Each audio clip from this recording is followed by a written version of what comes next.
Hi, this is Joseph Tan here from GoodMonday.com. Today is topic number 4 in the follow-up series for character-wise parenting. And today's topic is about you, parents. It's on anger resolution. It's not on the anger from the child, but the anger from the parent. Yes, I am talking about you and me.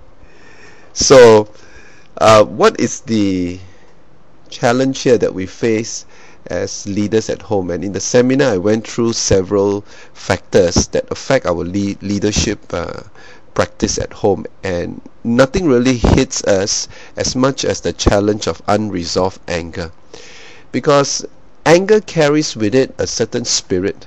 It's not just merely the words or the actions we take, nor just the words we say, but it is within us how we carry ourselves, the type of spirit that we exhibit when we're angry. And it is this spirit that causes an air of tension around the house, and it brings within it a lot of uneasiness in the upbringing of our children, because anger breaks the peace. And in order to keep anger in check, we must exercise self-control, and there must be inner peace within us first. Anger must be something which we ourselves can control and resolve, because unless we can experience resolution and freedom from a spirit of anger, it will constantly show up in the way that we talk to the child, and it will constantly show up in our training of the child. And somehow, if our own anger is not checked and not controlled, we pass on this spirit of anger to our children, and the sense of bitterness is just carried on from one generation to another generation. Now that is a very sober picture that we want to avoid. So anger in itself is not wrong, but it is an alarm that something is not right somewhere, and we had better take quick action. And one of the first mindset that we need to have towards anger is that the parent's anger is always his or her own doing and can never be linked to the child's behavior. Don't ever catch yourself saying that you made me do it, you are the one that caused mommy or daddy to be all uptight, you are the one at fault, and you are the one who have started it. And we kind of pass on the burden of guilt to the child. Now that is a very, very false mindset, and that is an approach which more or less boomerangs back to ourselves, because whenever we say that, it reflects our own lack of self-control rather than that of the child. So what do we need to recognize concerning the alarm of anger? Number one, realize that all control starts with the tongue. We have learned in alpha speech that in exercising authority, it is more with the tone of our voice rather than the volume of our voice. In fact, once the volume of your words, or the volume of your speech or anger gets out of control, the rest of your body go haywire very quickly. So demonstrate authority by calm and deliberate speech. One way to keep anger in check is to moderate the tone of your voice. Never allow your voice to reach breaking or eruption point. Walk away for a while if need be, but don't get into a shouting match with the child. And the reason why we have 2 ears and 1 mouth is that we can listen more than we speak. In our role as a parent, when you need to clarify and to find out what's wrong, think of yourself more as a lawyer first rather than a judge. Don't be too quick to jump into conclusion. Use your ears to collect evidences, to listen, to get an objective perspective before you make a decision. So you can never overuse your ears, but be aware on overusing your tongue. The second factor has to do with focusing on our responsibilities and not our rights. Now, rights are related to my own personal enjoyment and satisfaction. It is what I expect for myself. For example, if I come back home from work, I may expect that it is my right to sit down, watch TV, have a nice glass of cool lemon tea, and it is my right to have time to myself, and so on. So rights, it's very much self-focused, whereas responsibility, it's about my role in meeting another person's needs. Now, anger happens when rights are violated. When things don't go in line with your own expectations. Now, when we get angry, we need to ask ourselves this very first question: am I angry over certain of my rights that have been violated?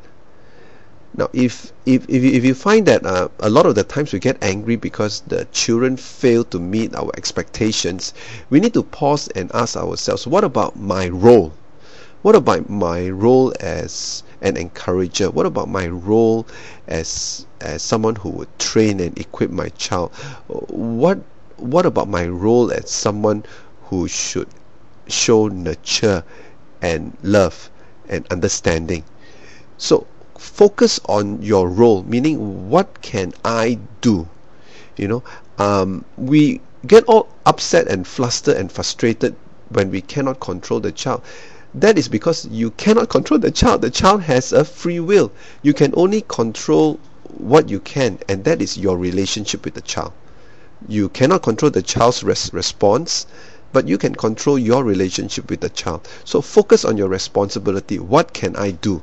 And not so much on what the child should do. You focus on what you can do, be consistent, and the more consistent you are in fulfilling your role, the more inclined the child would be to toe the line. Thirdly, practice regular soul care, because anger is a sign of accumulated tension. Most of the time we don't snap overnight, we don't erupt overnight. Tension accumulates, unresolved conflict accumulates, and if this doesn't get cleared off by the end of the day, it adds on to next day's pile, and sometimes even the smallest incident could spark off a series of heated behavior. So it is a good rule to clear any unresolved conflicts by the end of the day, before you go to sleep, by sundown. So it is good that you learn to intentionally converse with the child at the end of the day, to make sure that if there's any misunderstanding or unresolved conflicts are cleared before they hit the sack. Secondly, engage in regular reflection and relationships of accountability. This is how it is tied in with our very first lesson on marriage time. If you have regular marriage time and regular moments every week where you offload your struggle or your burden to your spouse, and you have an opportunity to unload your stress and to discuss and to talk with your spouse on a regular basis, that would really go a long way towards anger resolution. And also talking to people, asking for counsel, asking for help, to help you work through your own feelings of anger will also be a great benefit, because anger often can be linked to hurts and rejections in the past, and talking to your spouse about it or a good friend about it, and just coming to terms with some of the unresolved hurts and rejections of the past could be in order. And one of the very basic thing that we need to do to overcome this spirit of anger is perhaps to release forgiveness. People that we ourselves may not have forgiven in the past, or people that we need to ask forgiveness from. So think about forgiveness, either giving forgiveness or receiving forgiveness from those whom we have offended.